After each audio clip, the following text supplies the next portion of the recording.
श्री शिवाय नमस्तुभ्यम। हर हर महादेव। दोस्तों, आप सभी लोग जानते हैं कि 4 अगस्त 2024 रविवार को पड़ रही है हरियाली अमावस्या।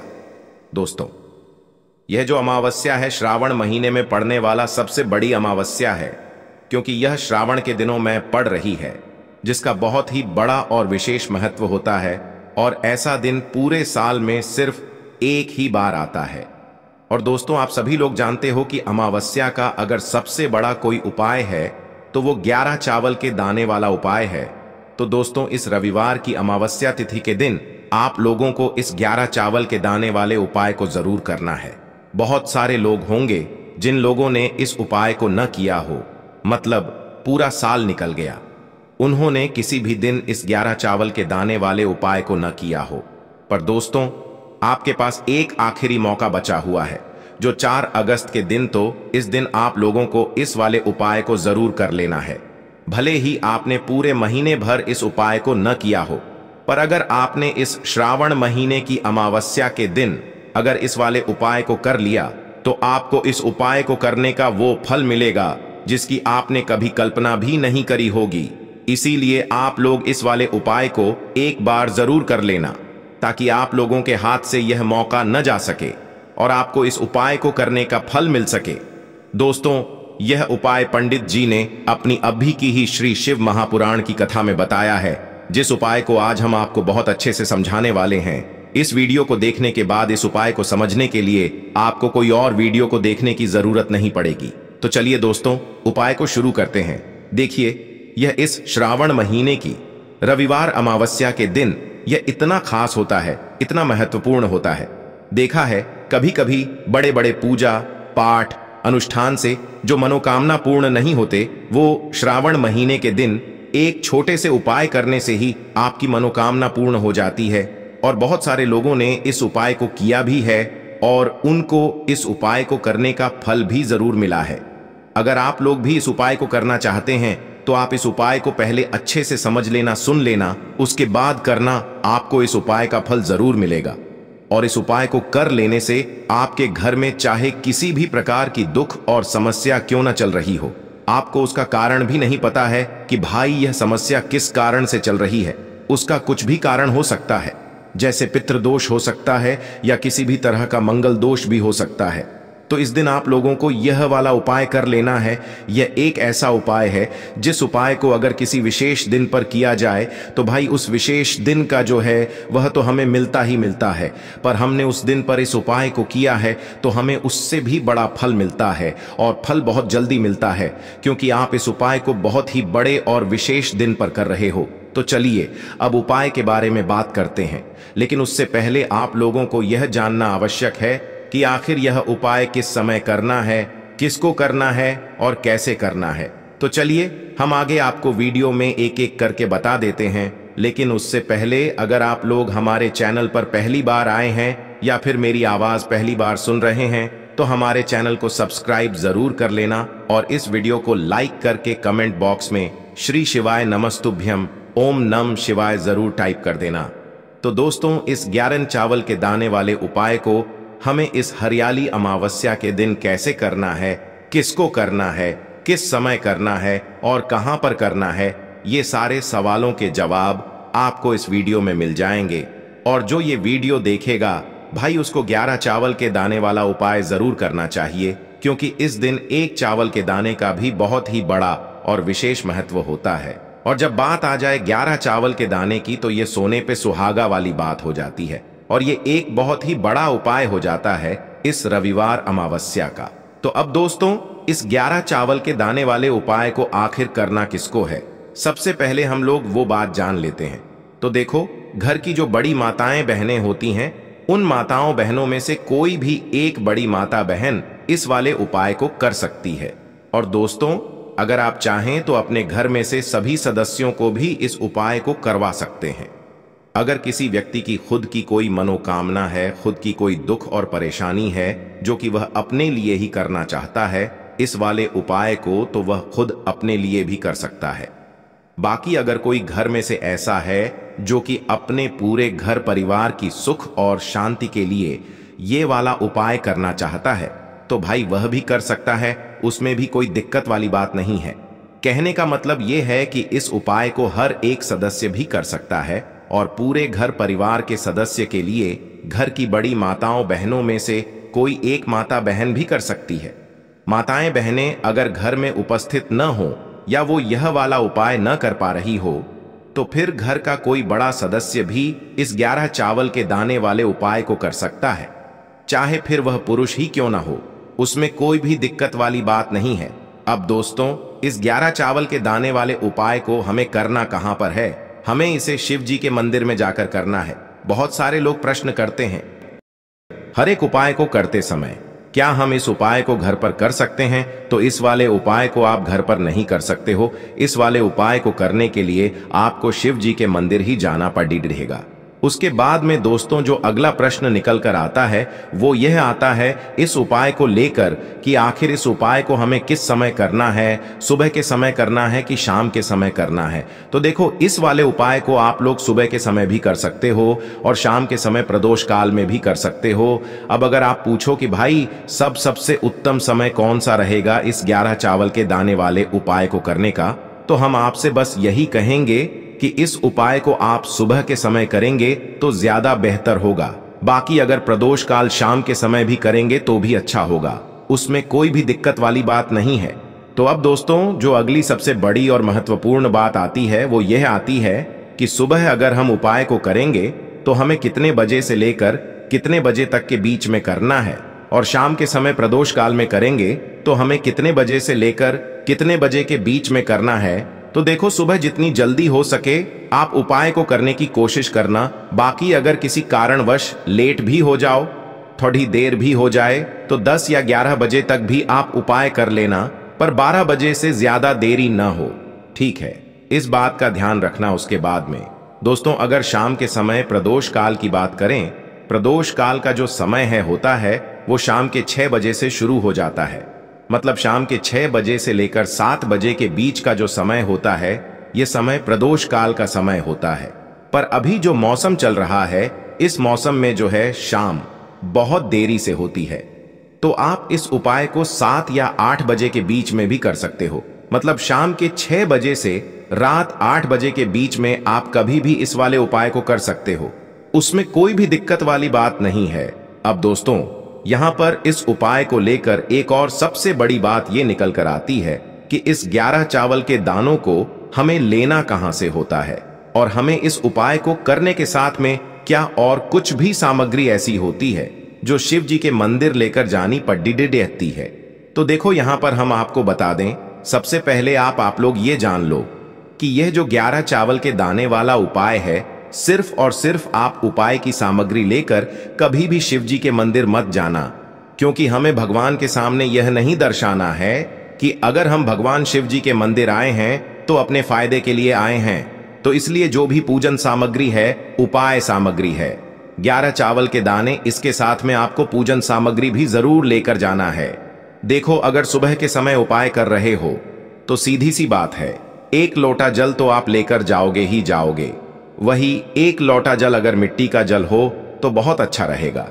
मिट्टी का जल कैसे बनाया जाता है इसके लिए हमने पहले से बहुत सारी वीडियोस बना दी है।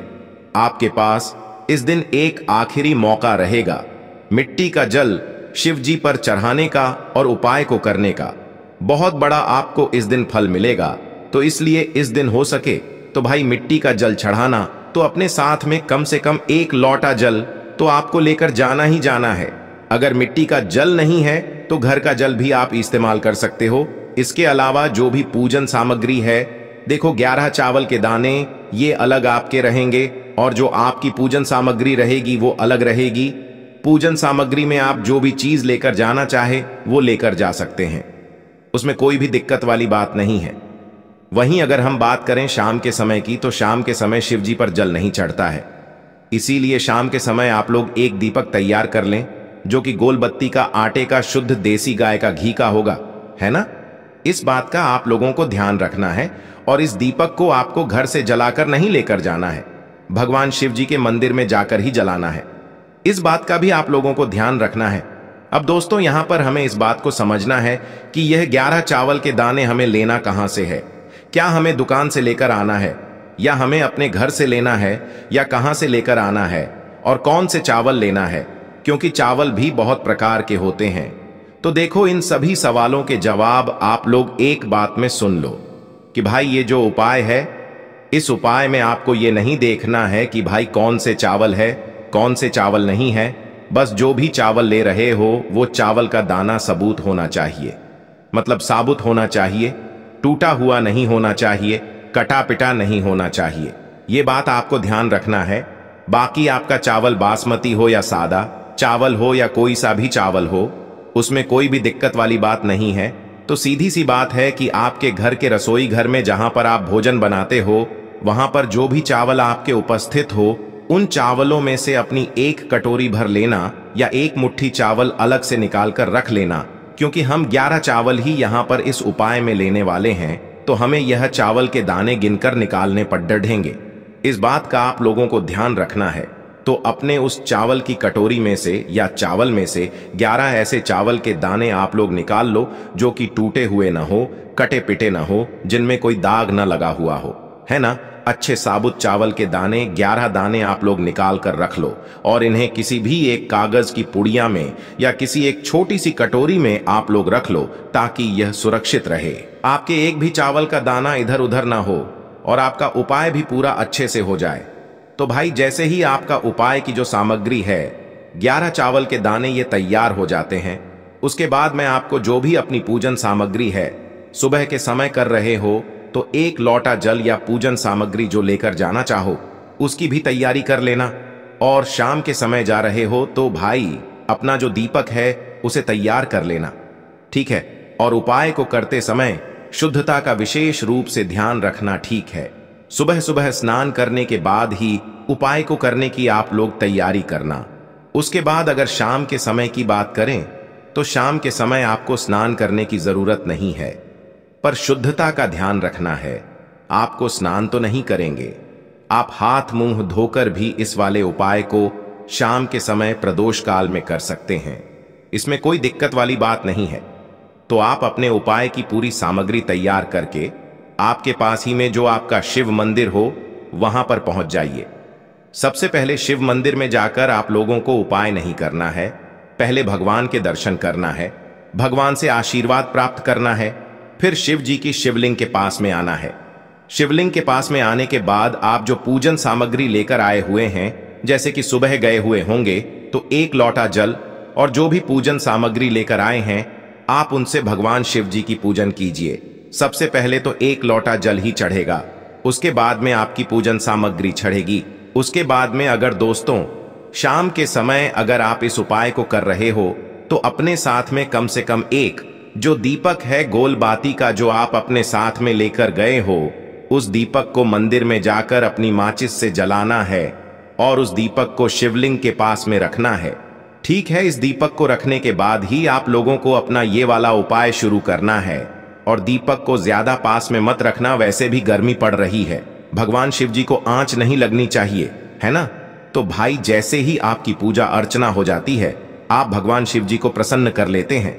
उसके बाद में शिवलिंग के पास ही में आप कहीं पर बैठ जाइए, सामने या आसपास जिस जगह पर आपको बैठना हो वहां पर बैठ जाइए और अपने वह 11 चावल के दाने अपने सामने निकाल कर रख लीजिए, क्योंकि अब यहाँ पर उपाय को यहाँ पर करने की आपको तैयारी करना है। और इस तरीके से जब आप उपाय करेंगे, पूजन सामग्री करने के बाद, पूजन अर्चना करने के बाद, तो आपको उपाय का फल बहुत जल्दी और बहुत बढ़ा होकर मिलेगा। तो अपने 11 चावल के दाने अपने सामने निकाल कर रख लेना। और यह जो उपाय है यह आपकी सीधे हाथ की हथेली से होगा, इसलिए इस बात का भी विशेष रूप से ध्यान रखना है। तो सीधे हाथ की हथेली का प्रयोग करके ही आप लोग अपना इस वाले उपाय को करना। अपने सामने जो भी आपकी कागज की पुड्डियां है उसको खोल कर रख लो, या कटोरी है तो भाई उसे अपने सामने रख लो और अपने वह 11 चावल के दाने निकाल लो, ठीक है। उसके बाद में दोस्तों अब आपको क्या करना है कि शिवलिंग आपके सामने होगी, तो आपने वह 11 चावल के दाने एक एक करके आपको शिव जी के शिवलिंग के ऊपर चढ़ाना है। कहां पर चढ़ाना है? शिवलिंग के ऊपर चढ़ाना है और कहीं पर भी नहीं चढ़ाना है। आपको अपने हथेली से तो शिवलिंग के ऊपर चढ़ना है, भले ही फिर वो अपने आप जलाधारी पर गिर जाए या मतलब वहीं पर गिर जाए, उसमें कोई दिक्कत वाली बात नहीं है, पर आप चढ़ाओ शिवलिंग के ऊपर ही। तो आपको क्या करना है, अपना पहला चावल का दाना उठाना है, श्री शिवाय नमस्तुभ्यम बोलना है और शिवलिंग पर चढ़ा देना है। इसी तरीके से दूसरा चावल का दाना उठा है, शिवलिंग पर चढ़ाना है और मंत्र बोल देना है। और फिर तीसरा चावल का दाना उठाना है, श्री शिवाय नमस्तुभ्यम बोलना है और चढ़ा देना है। इसी प्रकार से आपको पूरे 11 चावल के दाने एक एक करके शिव जी के शिवलिंग के ऊपर चढ़ाना है और भगवान से प्रार्थना करते जाना है। मतलब प्रार्थना तो आपको आखिरी में करना है, पर हर एक चावल के दाने को चढ़ाते समय श्री शिवाय नमस्तुभ्यम जरूर बोलना है।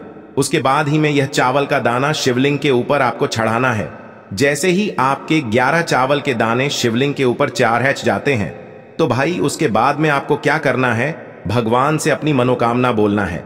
मनोकामना भी कब बोलना है, जब आपका 11 चावल का दाना आपके सीधे हाथ की हथेली में हो और आप उसे चढ़ाने के लिए जा रहे हो। श्री शिवाय नमस्तुभ्यम बोलकर उस आखिरी चावल के दाने को शिवलिंग के ऊपर चढ़ा देना और भगवान से फिर अपनी वह मनोकामना बोल देना, जिस मनोकामना के लिए आप लोग अपना यह वाला उपाय कर रहे हो। जिस भी दुख और परेशानी के लिए आप लोग अपना यह वाला उपाय कर रहे हो, उसके बाद में जैसे ही आप अपनी मनोकामना बोल देते हो, आपका यह वाला उपाय पूरा हो जाता है। पर दोस्तों, उपाय को करने के बाद आप लोगों को 2 मिनट भगवान शिव जी के मंत्र का जाप जरूर करना है। और मंत्र का जाप करने के बाद भगवान से एक और बार प्रार्थना करना है अपनी मनोकामना के लिए, या अपनी जो भी दुख और परेशानी है उसके लिए। इसके बाद में आप लोग भगवान को देखकर, भगवान से प्रार्थना करके, उनसे आशीर्वाद लेकर वहां से उठ सकते हैं और अपने घर पर जा सकते हैं। बस दोस्तों, यहां पर यह वाला उपाय पूरा हो जाता है। इस तरीके से जो भी व्यक्ति छोटी छोटी चीजों का ध्यान रखते हुए इस 11 चावल के दाने वाले उपाय को करेगा, निश्चित सी बात है उसे उसकी मनोकामना जल्द ही पूर्ण होगी और जो भी दुख और परेशानी है वो भी बहुत ही जल्दी दूर होंगे। और दोस्तों, अगर आपको हमारी ये वीडियो पसंद आई हो तो हमारे इस वीडियो को लाइक और चैनल को सब्सक्राइब जरूर करें। हर हर महादेव, ओम नमः शिवाय।